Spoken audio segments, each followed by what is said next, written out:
Part B, questions 25 to 30.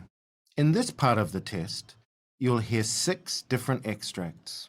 In each extract, you'll hear people talking in a different healthcare setting. For questions 25 to 30, choose the answer A, B, or C, which fits best according to what you hear. Now look at question 25. You hear a nurse in the emergency department discussing the care of a patient with a doctor. Now read the question.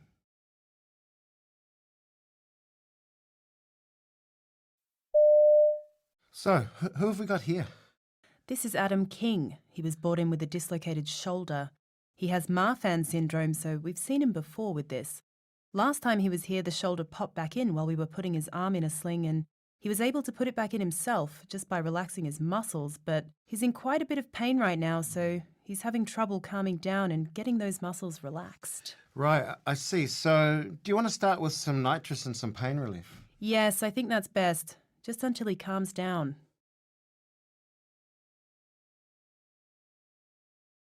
Question 26. You hear a trainee doctor discussing a patient diagnosis with a tutor. Now read the question.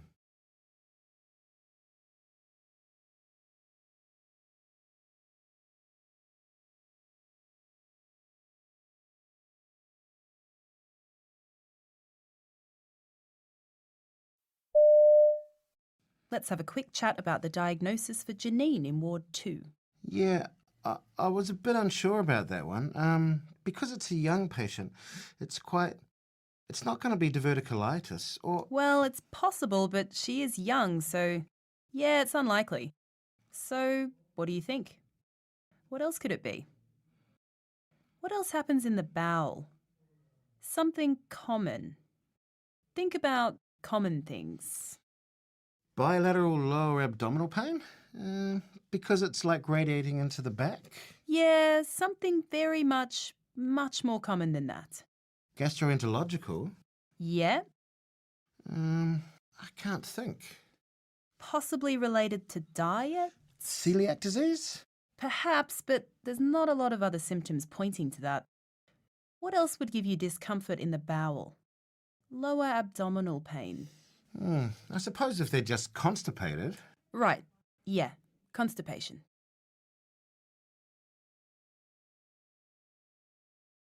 Question 27. You hear a hospital nurse briefing a colleague about a patient recovering from elective surgery. Now read the question.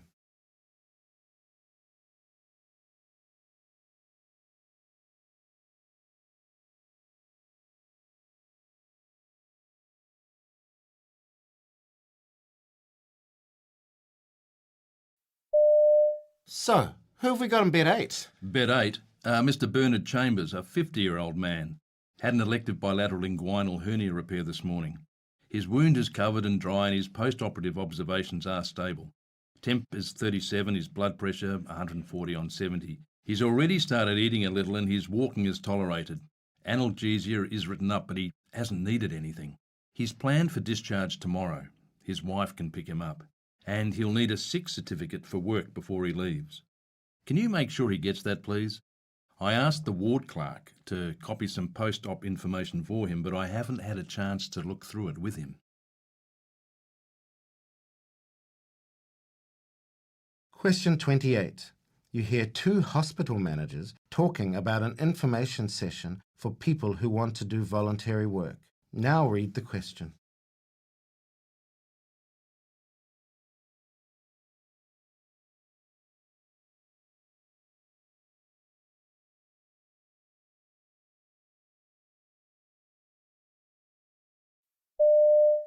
So, how's the planning going for the future volunteer information evening? Well, we've had a lot of RSVPs already, so I'm really happy with the way the event management systems have worked. Having a bit of trouble sourcing some good catering, though. Considering that these people are freely giving their time to come and learn what is expected, I really want to provide some nice food and refreshments for them. Have you got any contacts you like using? Yeah, look, that's right. It's a small thing we can do for those participants. I'll tell you what, I'll ask around my team for some recommendations for something a bit special. Great, thanks.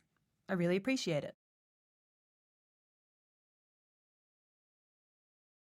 You hear a pharmacist talking to a doctor about a patient's medication. Now read the question.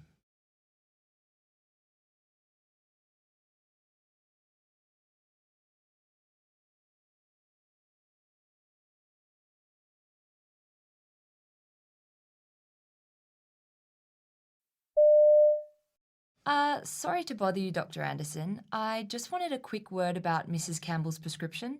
The one for diphenhydramine that you gave her last week. Ah, yes, for her allergies. Yeah, so she's been taking 50 milligram tablets for about a week now. The thing is, she's just been into the pharmacy and she says that the tablets are making her feel really drowsy and her mouth's really dry, ever since she started on the pills. Really? Well, that does happen from time to time. But maybe switching her onto a different medication wouldn't be a bad idea. Okay, I'll look into some options and then run them past you later, shall I? Fine, thanks. Question 30.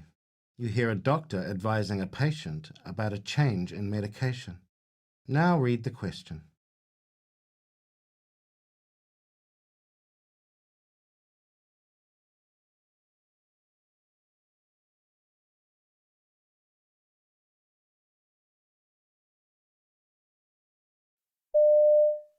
Now, the good news is that I don't think that antibiotics are going to help, so we don't need to think about those. And what I'll be advising actually is, from now, I'll be advising to start with a daily antihistamine.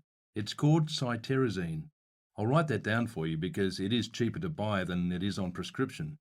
And it probably is the number one choice for, I hope you don't mind this bit of scrappy paper That's okay, here. that's okay. The number one choice for hay fever at this stage.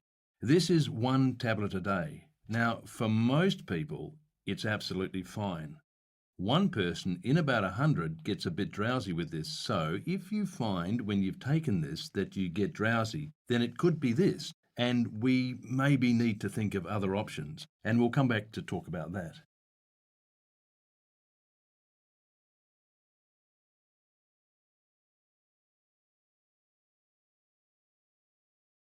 That is the end of Part B. Now turn over and look at Part C.